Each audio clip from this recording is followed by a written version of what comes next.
Wonderful. Uh, Thank you very much, everyone, for being here. I'm Ibrahim Bagheri, a professor of electrical, computer, and biomedical engineering at Toronto Metropolitan University, and I lead the NSERC Create program on responsible AI.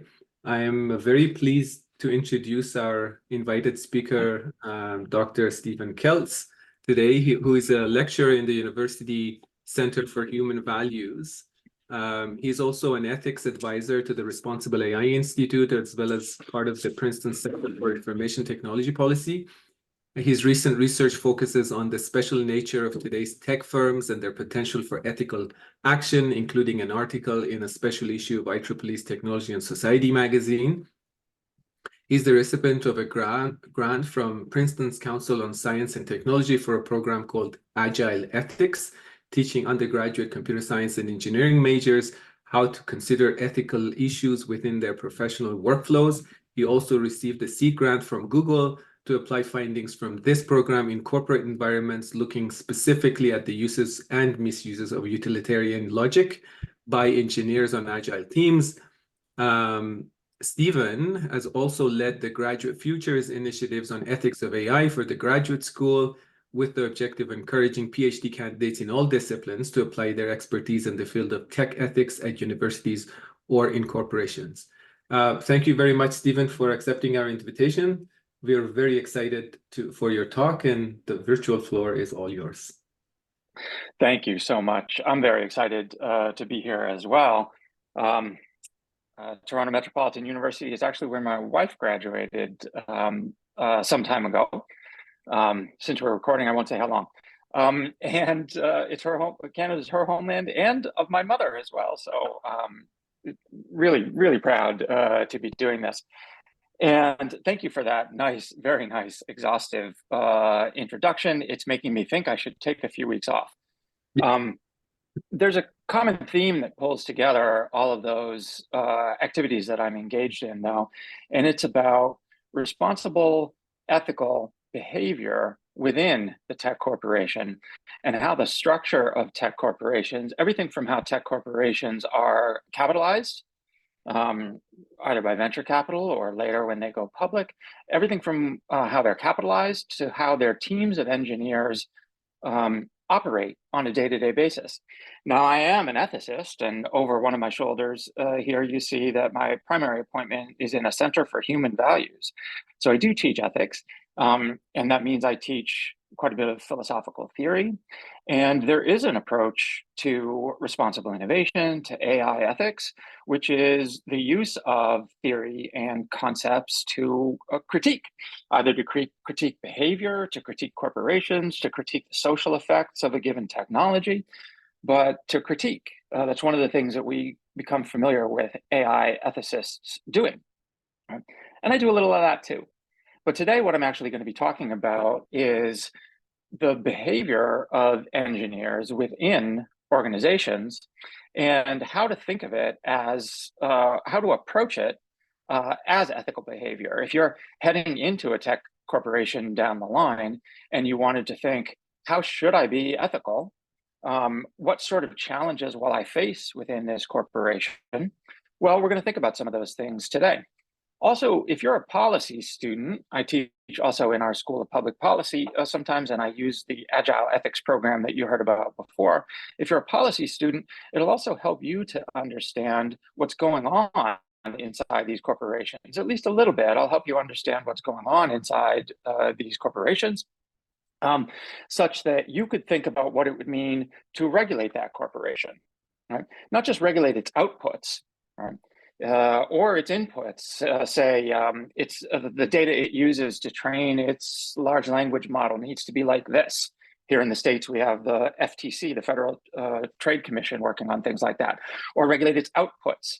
It has this effect on children, and so we need to regulate whether or not they can enroll more children into Facebook, an issue where we just had testimony from Mark Zuckerberg last week down here. Okay. Not just those types of regulations, but what's it going to look like to regulate how a team creates and innovates? Down here, we have something called the NIST Risk Management Framework for AI Governance. out of, across the world. They have an ISO standard on this. International Standards Organization has a standard on, especially on AI, team governance, etc. So there are questions here about how companies run, how they operate, what the engineers within them are doing and saying. And I want to address some of those questions today. What I'm going to say is hopefully provocative and suggestive, because I want to leave 20 minutes to a half an hour at the end of this call here for you to speak up and ask questions about some of my provocations. And I hope also to have objections to some of the things that I say, because it really should be a conversation and not me simply preaching on this topic, right? So one of the things, the research out of business schools suggests that one of the things that facilitates ethical outputs from a company is something called TEC, Team Ethical Culture. But one of the things in engineering organizations that sometimes gets in the way of team ethical culture is diffusion of responsibility. So people will make statements about what their job is. Yes, I'm going to quite soon share the slides here, and also I'll actually send them to you for someone who mentioned in the chat here. Team ethical culture. One of the things that gets in the way of building this is what's called diffusion of responsibility sometimes. And that takes a real form on engineering teams of engineers essentially deflecting responsibility from themselves and saying, hey, look, we're just inventors, right? We're just inventors. We invent a technology, and technology is inherently ethically neutral. That's one sort of deflection. Another thing you'll hear engineers say within a company is, look, we're just innovators. We build something, and if we didn't build it, somebody else would build it. Right? Another thing you'll hear people say is, look, we just build it. It's other people's responsibility how they use it and what they use it for, right? And then you'll also hear people say another deflection that is common is, we just build it. It's up to the company to decide everything else, and it's the engineers just get out of the way of corporate decisions. And then a final thing that I'm going to address today is you'll hear people say, well, look, companies, by their very nature, are just subject to the laws of the market. They have no responsibility except to make money, right? And I'm actually going to go through all 5 of those deflections one by one and suggest to you reasons why they just aren't true, right? That there's something about the nature of innovation itself that makes at least one of those deflections untrue. And there are many things about the nature of teams and companies that make all of the other deflections untrue as well. So here you see the title of the talk and the questions. Are engineers responsible for the things they create? Yes, in many ways they are. Are companies responsible for the things they create? Yes, in many ways they are. And the faster we innovate, could we be making things worse? Ooh, in many ways we are. All right. So, like I said, I'm going to offer you some provocations on these fronts and then see what you have to say. You'll all have experiences relevant to assessing my arguments. I want to hear those experiences. Now, I'm going to suggest to you that from the perspective of the engineer, the problems that technology can cause are all future problems, right? And they can therefore be unforeseen problems.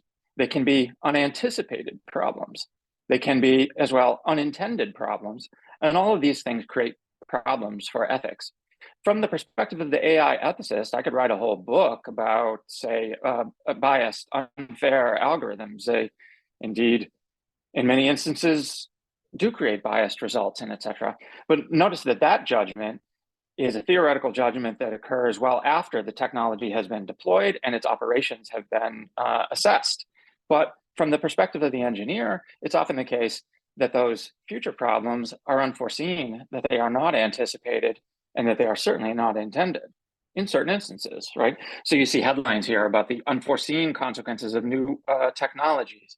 Something from the Markula Center here, I'll mention a woman from the Markula Center later, about the unanticipated consequences of technology.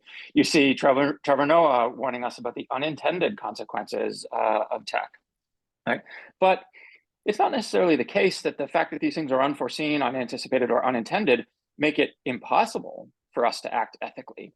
It's not that we throw ethics to the wind because the future is a touch uncertain, difficult to see, hard to anticipate, right? Why? Well, I used two words earlier about invention and innovation. So let's think about the first deflection I was talking about, where engineers say, and you heard in the lead in, I'm not, I just want to pause for a moment and say, I'm not just characterizing from the outside and try with a blaming finger, say, engineers say this, right? As you heard, I had this grant to actually study this problem. And so this comes from working with engineers, right? It's certainly not every engineer. All the folks on this call are going to move forward trying to be highly responsible, but you do frequently hear these deflections within engineering teams. Okay.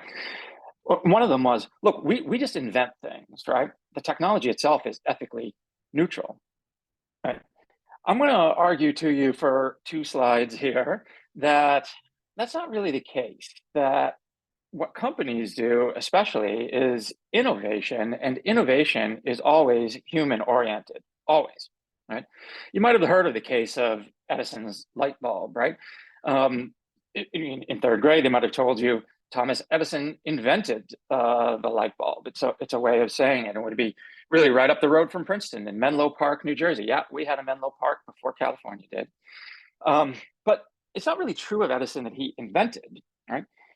There were dozens of people working on incandescent bulbs before him. And what did he really do was he tried out many iterations, both of the glass, he had a glass blowing studio right there in Menlo Park, but also especially the filaments that were used to create the light. It wasn't that they didn't have light sources at the time. They had arc lamps that burned so bright and with sort of an exposed arc of electricity that they weren't safe or really usable for inside of a home. You might remember pictures, you could Google them now, pictures of the Hindenburg tragedy back in the day. The Hindenburg is all lit up from the ground by these arc lamps. You wouldn't want one of those in your living room. So Edison experimented with platinum filaments. They worked fairly well, but they burned out quickly and they were expensive. It was the right type of light, but it just wouldn't work. He thought tungsten might be better, but tungsten, nobody had invented the way to shape tungsten with tools yet. That's what's in incandescent bulbs now. He eventually settled on a carbonized cotton filament. Within a few years, was replaced by a different carbonized cotton filament. We don't give enough credit to a famous Black inventor who actually invented that filament. But what Edison was really doing is he didn't invent the light bulb. He made it useful for human practices, right? And when we make inventions useful for human practices, we now facilitate new human actions and potentially new human values, right? Now, Edison made reading well into the night a possibility, right? And possibly he changed the way families related to each other because now you could read late into the night. There is some suggestion that as the light bulb rolled out, birth rates among these families fell. He changed what people were doing, changed how they thought of themselves, thought of their activities, even thought of their families, right? That means, in the language of Jenny Davis, who you see in front of you, that artifacts, technological artifacts, afford certain things. I want you to ask yourself this question about the 4 pictures that you see in the lower left corner of your screen. Which of these barriers is the hardest to cross?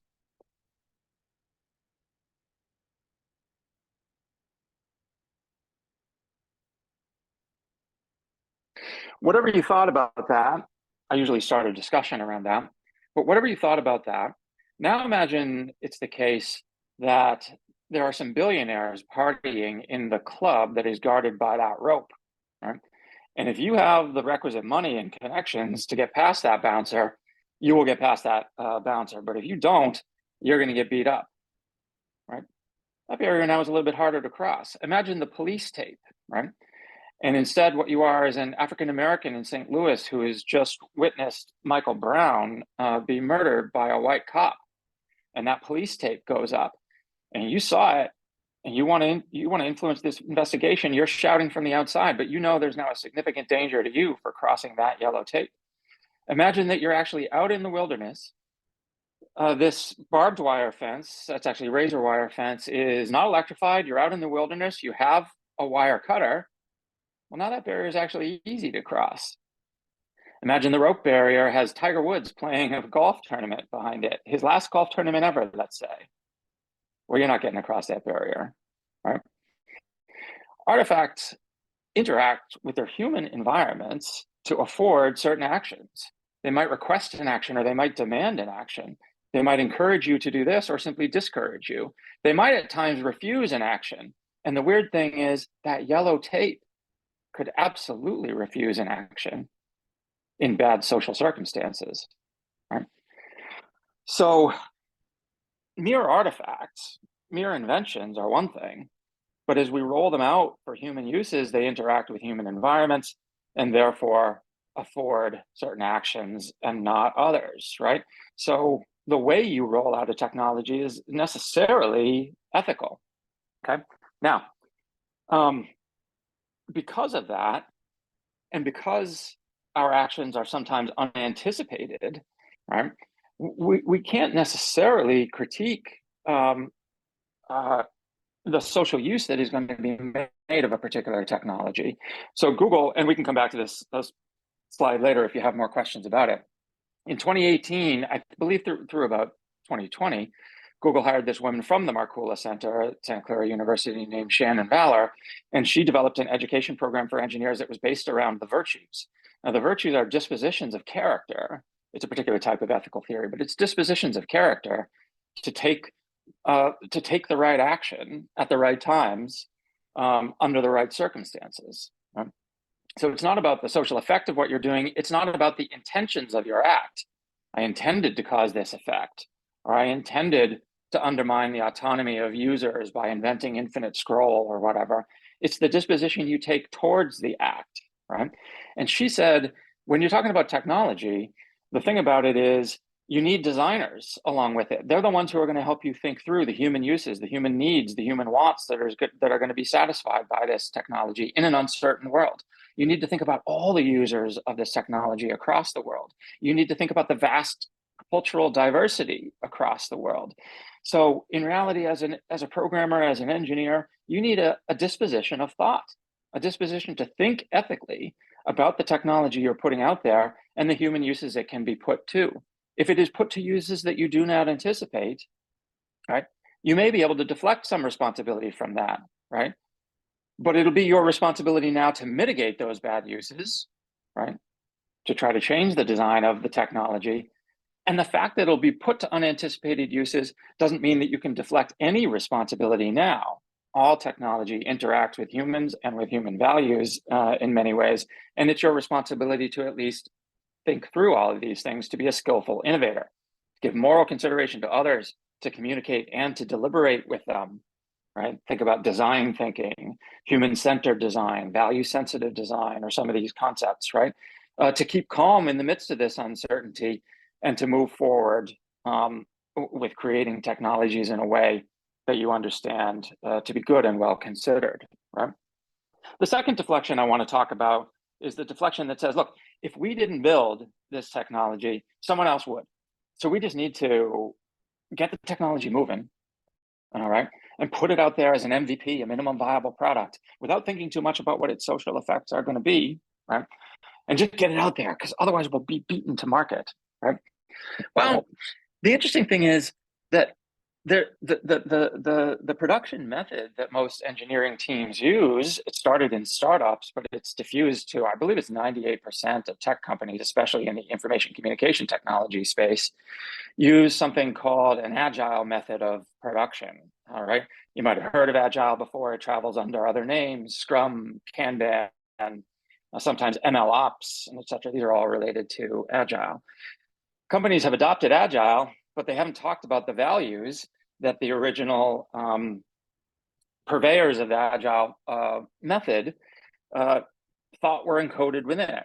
You see pictured those original purveyors in front of you. Takeuchi and Nonaka wrote a Harvard Business Review article which talked about a method called Scrum. It was from '86. The title is there in front of you, the new product development game. They went on from there to write books about what they called innovative companies or knowledge-based companies, right? So they wanted to remind companies, right, that where innovation comes from is the creation of the combination of very unique knowledge sets that perhaps only a particular company possesses inside of it. Right? So to invent to truly innovate, to be the first to put out the TV remote, right? Now I'm old enough that I used to have to get up to change the channel on a dial. I'm old enough also to remember a handheld device that was connected to a machine by a wire, right? So then, of course, I was around when the remote control was invented, right? But it required a whole bunch of people to be involved in that. It required people to be involved in the design of the physical product. So how was the TV actually going to change its channel? It required people who had knowledge of infrared. It required people who had knowledge of all sorts of different things. Innovating when it comes to cars, which is the example that Takeuchi and Nanaka frequently used because Toyota was one of the companies that they were studying along with others in Japan. Innovating with respect to cars is about the human use of the vehicle. What's the seat going to operate like? How are the mirrors going to operate, right? What will people expect or accept out of a car? And not just about innovating with respect to how a brake pad is formulated, right? So the more and more complex you think of an innovation being, really the more and more unique knowledge sets need to be brought together in order to innovate.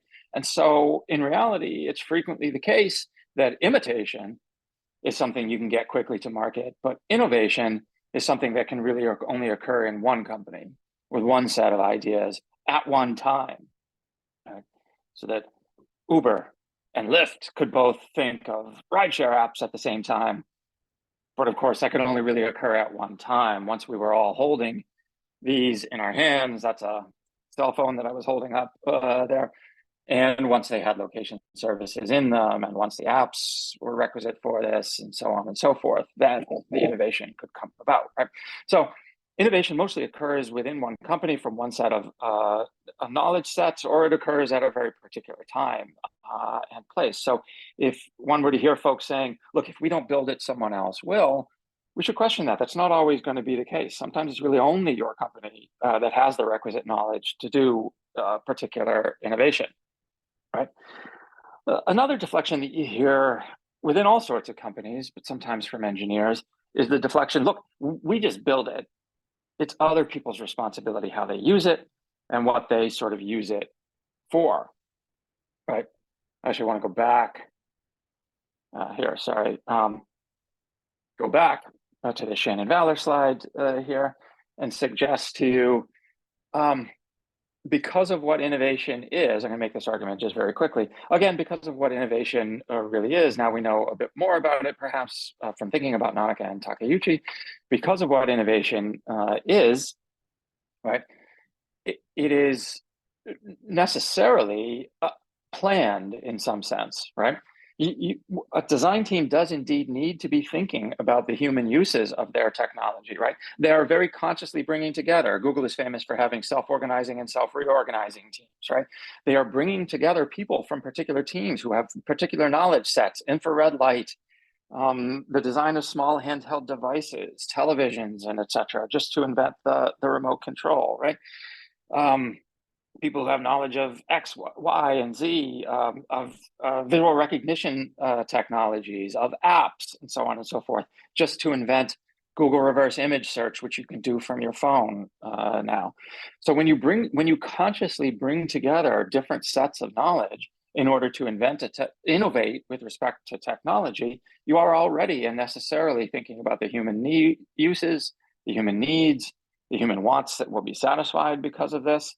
And you necessarily, in the design process, are responsible, at least for who you bring onto the team, right? At least for the advice that you get from others. What else should we be thinking about here, right? When Google, I'll give you an example here because the paper about it is about to come out soon. When Google discovered, just by looking through their data, that people were using the cameras on their cell phones, right, with reverse image search to diagnose skin lesions to try to figure out whether they had skin cancer, right? People within Google were like, wait a minute, this is going to be a problem, because we know that just the camera that's built in to it does not do a very good job. So there's technical reasons why the cameras don't do very good jobs with a detection and representation of darker skin tones. But we know that visual recognition algorithms are also going to potentially exacerbate that bias. Potentially, you got to study it first to see if your algorithm is doing that, right? So they studied it, and reverse image search was not doing a good job. And so you can now Google this. They invented a technology called Derm Assist, right?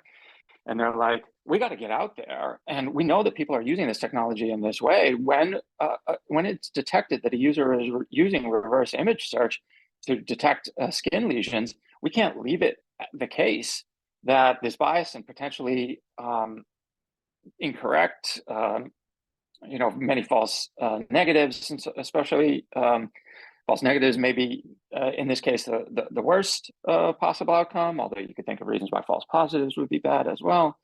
Telling someone they have skin cancer when they don't could be bad for some people, of course. But they're like, we need to get out in front of this, right? And then the paper on this is coming out quite soon. And then when they tweaked their algorithms, when they invented Derm Assist, they actually had a series of different choices, which themselves were quite hard, right? And they ran it on their data, and they saw, for instance, some of their algorithms increased the performance of the algorithm significantly for people with lighter skin tones and only a little bit for people with darker skin tones. But on the aggregate, that was the best for the whole population. It was the best, most improved performance for the whole population. And they were like dumbfounded, right? Think about facing that ethical problem. They're like, wait a minute, that improved performance on the whole population, but exacerbated the inequality problem for which we had originally started this algorithmic search. Shit. Oh, damn. I just said that to go out on YouTube. I apologize, YouTube viewers. That is a problem, right? Of course, they had other versions of the algorithm as well, and the paper will be coming out very soon on which they chose, right? But I'm just going to say that's not an avoidable problem, right? To make the technology work for its users, it involves you in innovation. It involves you in drawing together various different knowledge bases. It involves you in ethical questions. It necessarily does. All right. We sometimes also hear people say, look, we just build it. It's up to the company to decide everything else. Engineers just get out of the way for corporate decisions, right? Well, this may not be the most fair example, but I'm going to give it to you anyway because it's suggestive. This is an example of somebody who just got out of the way of the company. There's this great book out there about this, Conrad Morgan. He was a judge working, as you see from the title here, for the Nazi regime. And he prosecuted corruption. Now, if I just told you Conrad Morgan's story and I told you he prosecuted corruption in Germany, if I even said he prosecuted corruption in Germany between 1933 and 1945, that might cue you into some things, but you'd hear that he prosecuted corruption and you'd be like, all right, cool. It's a good thing that somebody was working for some ethical value, right? During a terrible time, right? One of the things Conrad Morgan did was prosecute, if I'm remembering correctly, it was Hermann Goebbels for stealing a bag of diamonds, right? He prosecuted one of the architects of the Holocaust, but for stealing a bag of diamonds, not for the real thing that was going on, right? And in his private journals, Conrad Morgan was saying he knew that the Holocaust was occurring, and he was saying, I think this is an ethical thing, right? But my job as a judge is simply to pursue my one ethical value, right? So long as I do my job well, so long as I prosecute corruption within the regime, so long as I make sure that SS guards at the camps aren't stealing supplies from the camps, right? Then I'm an ethical human being. Okay? So long as I follow the ACM code of ethics for engineers, then I'm an ethical human being. What the company does is what the company does. Conrad Morgan worked to make the Nazi regime more efficient in a process that he knew was killing innocent people, engaging in ethnic cleansing, right? That's the story of a man who got out of the way, right? And in his worst moments of conscience, he reminded himself, well, I'm following my ethical code. I am a fanatic for justice, he said. Maybe we need to think about what our companies are doing. One of the ways that team ethical culture can break down, sorry for the tough example, and then to come out to a research-based talk again, but it motivates this slide. One of the things we know about how team ethical culture and the ethical culture within a company breaks down is through cognitive biases that employees of all companies can engage in, but in particular, oftentimes employees of tech companies can engage in when they're giving this excuse. Look, I just innovate. It's up to the company to decide what they're going to do then. Right? They'll engage in sort of ethical blinding, as it were. Various different cognitive biases that they can invoke upon themselves, as it were, to convince themselves that they are still good people, even though there are sets of facts within their information environment that if they stared at them for very long and thought about them for very long, they would know they were participating in an unethical enterprise, right? Now, there's a lot of different ways in which corporations inadvertently invoke this themselves. The first is ill-conceived goals, right? So if you give people badly conceived KPIs or OKRs, if you've done internships inside the companies, you know what those are: key performance indicators, observable key results, et cetera. If you set up the incentive structure for teams wrong, then they're just gonna, they know that the information about bad is out there, but they're gonna blind themselves to it because they're like, I hit my KPIs. What the company does is its own issue. That's ethical fading, right? Or they might engage in motivated blindness, right? They might say, you know what? I'm just gonna stop seeing the bad things in my environment. Like, it causes cognitive dissonance for me. So I'm going to stop cognizing that those are bad things. I'm just going to walk past it like some people walk past an injured person on the street, right? Not thinking that they might have a responsibility to act, right? Overvaluing outcomes. The last on the list here is very similar to ill-conceived goals, right? But you may, in fact, by overvaluing outcomes, KPIs and OKRs are intermediate goals, right? But think of outcomes as longer term goals, not proximate, but final goals, right? So long as this product gets out there and it's used by many people and et cetera, you're going to be rewarded within the company. So sometimes employees of all companies can convince themselves, you know, I'm still a good person, right? Even though I see that this innovation could have been steered in another direction, even though I see that this company is involved in unethical sales of the innovation, et cetera, even though I see things in my environment that trigger my ethical concern, look, I hit my outcomes. I can sleep at night, right? And when we see any of those deflections happening, or we see any of these cognitive biases emerging within other people in our teams, here's the thing about team ethical culture, right? We infect each other with team ethical culture. So when other people on your teams are deflecting in the ways that I've just talked about, or when other people on your team are suffering from these cognitive biases and et cetera, it's really hard for you to be the one to speak up.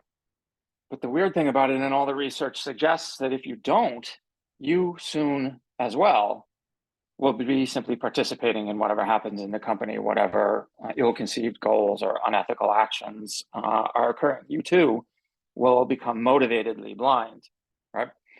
And the final deflection that you often hear, especially with respect to companies, is, look, tech companies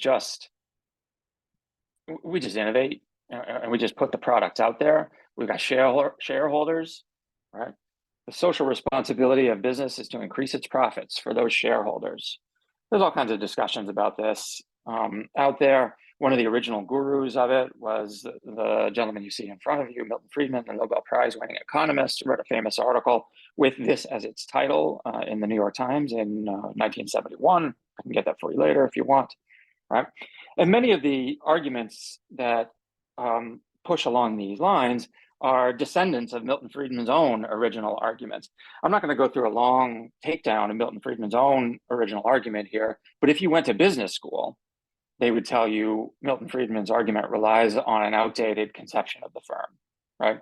So you don't have to be like on the political left to know that Milton Friedman's argument really doesn't apply anymore.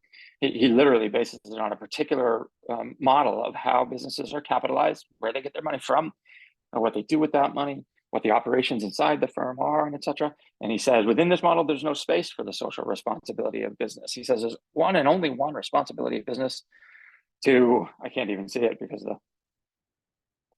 the pictures are in front of me here. There's one and only one responsibility of business: to use its resources and engage in activities designed to increase its profits, so long as it stays within the rules of the game.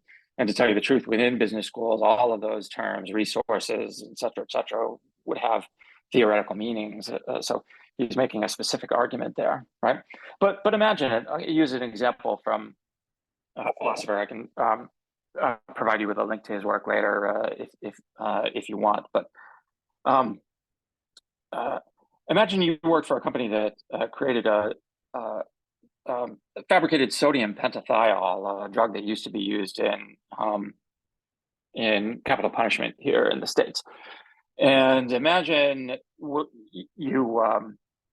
CEO of that company said, "Hey, look, we just create the sodium pentathiol. We don't dictate how the state of Alabama uses it, right? We aren't participating in what the state of Alabama does. We are not really in a position to judge what the state of Alabama does with it, right?" Now, I could go on, I think, a long time with arguments about this, but I want to stop very soon and hear your ideas on this, right? But when you hear somebody make a claim like that, if the CEO of this company that made sodium pentathiol made those claims, you have to notice that CEO is not making a non-ethical claim, right? Claiming that his hands are out of the ethics of it, right?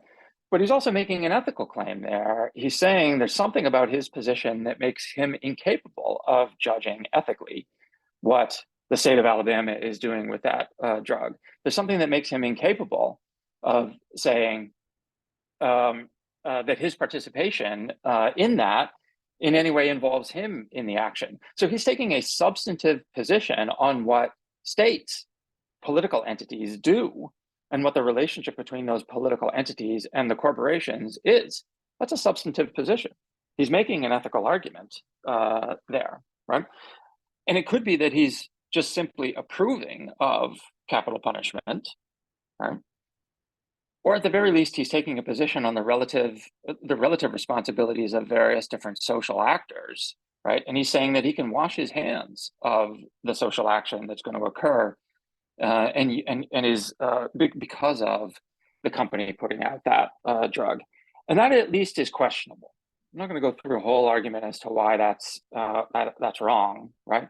But I just want you at first, especially as you head out into these companies or think about regulating these companies, just to realize that that is a substantive position about the relative powers of states and companies. It's not a substantive position we need to adopt. It's not gravity, right? That's the relation between companies and states. Instead, we could at least consider that companies, when they create products like this, are necessarily engaged in ethical action. They are necessarily doing it for the human use of the product. Right? And so they necessarily have to assess their own role in that human use. They cannot blind themselves to the future uses of that product. It is true that some future uses will be unanticipated by them. Some future uses will be unintended by them. Some future uses will be even unforeseen and unforeseeable, right? But that doesn't absolve them of the responsibility for thinking about what the human use for the product is within their design, what they are really designing it for, and thinking about the big, broad world of consequences out there, and trying at least to contemplate what some of those unanticipated things might be, what some of those unknown unknowns could at least be. Okay. So I'm going to stop there and see what you folks have to say. Some of you might have worked for tech companies, been involved in governance, and et cetera. So I'd love to hear your feedback on any of this. Great, thank you, Stephen. This is amazing. I think we can stop the recording, Calvin, so we can have the discussion.